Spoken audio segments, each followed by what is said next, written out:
nampa abantwana bakho kulesi sipho sothando egameni lika Jesu bebengenzi nasemntwini bebenza kuwe ngqo egameni lika Jesu Kristu Nkosi yethu sibusiso phezulu kwesibusiso ungavumi kuphela impuphu ungavumi kuphele baba wethu awunamandla wonke ungavumi ukuthi izitha zethu zibe izona ezisi-overtake-ayo egameni lika Jesu Kristu Nkosi yethu izitha zethu zonke mayibuye ngaphasi kweenyawo zethu ngegama lika Jesu Kristu Nkosi yethu moya weingcwele akubuyiselwe konke bekade kulahlekile makubuyiselwe egameni lika Jesu siyabonga sacela sesiyabonga ngoba usesosenzele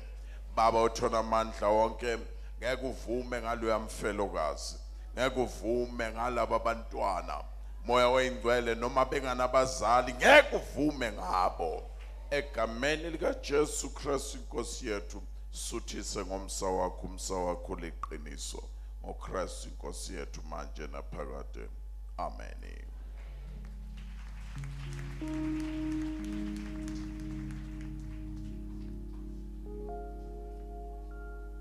Masithathe leli thuba ukubingelela baba wekhaya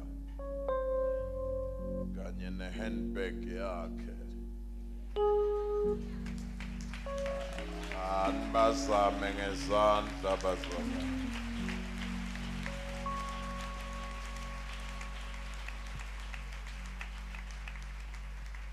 bese sibingelela bonke abafundisi abakhona la nceku zenkosi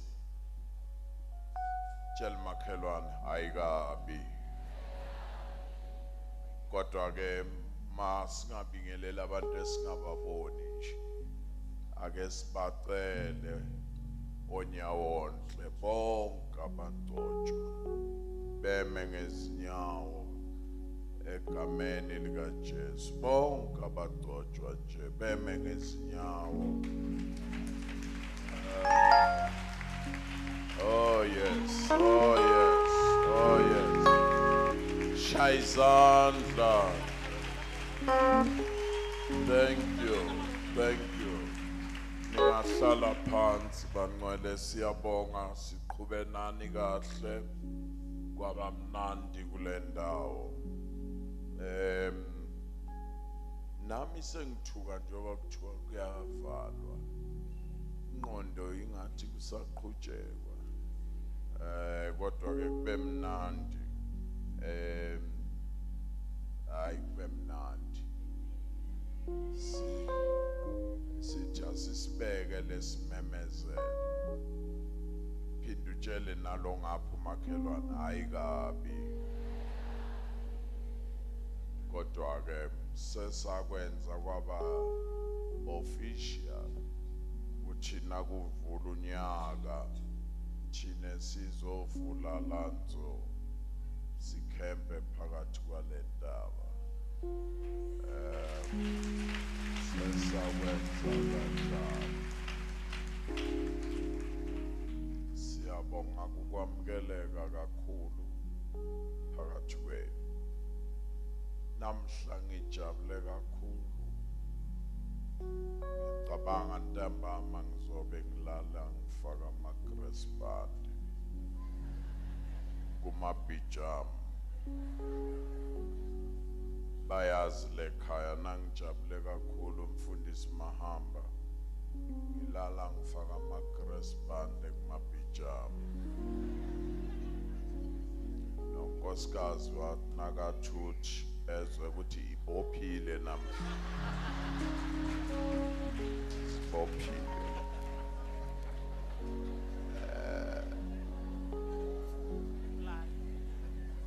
engijabulisayo nje ukuthi uNtokozo nomyeni wakhe baphakathi kwethu namhlanje la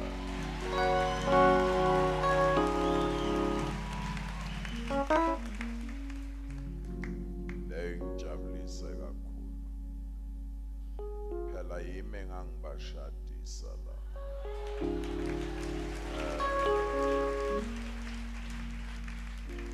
Ungithatha kanjani? Ngenzima kabi. Nethi nje ngidinga umuntu ozongibekezelela nangikhuluma. Nawuke washesha uzoba sengxakini. Nekubekezele.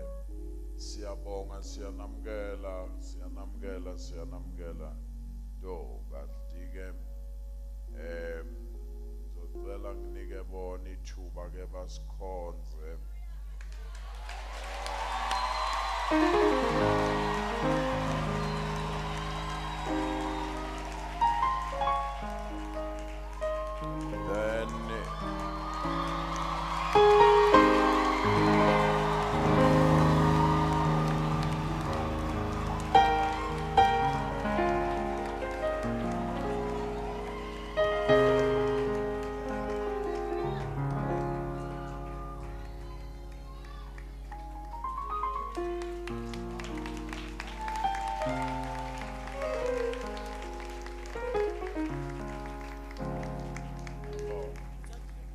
Intokozo uyazamana.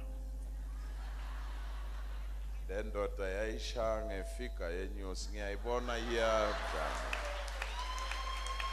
Ake nimshayele izandla naye. We welcome you. Lawo ma-items enozosinika wona. Bese ngicela phinda utshela umakhelwane hayi kabi. Namhlanje angizukushumayela. Ngizonikeza uNzoku kube uyo ozosivalela egameni likaJesu. Ngiyabonga kusho ukuthi senimamukele ngempela. Zothina abaqeda ukuhlabelela bese ke uthatha indawo angeke ngisakhuphuka la. Mina ngiyobuya ngelinye ilanga kuFebruary. Ngizonibona. Thank you.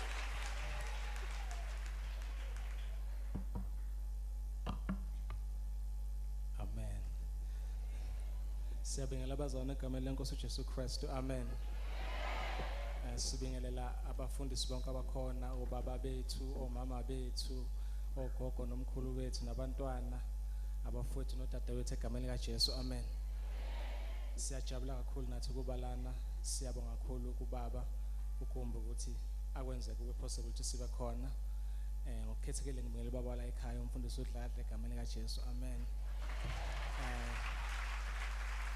Nonkosikazi wakhe bese ngibingelela umfundisi wami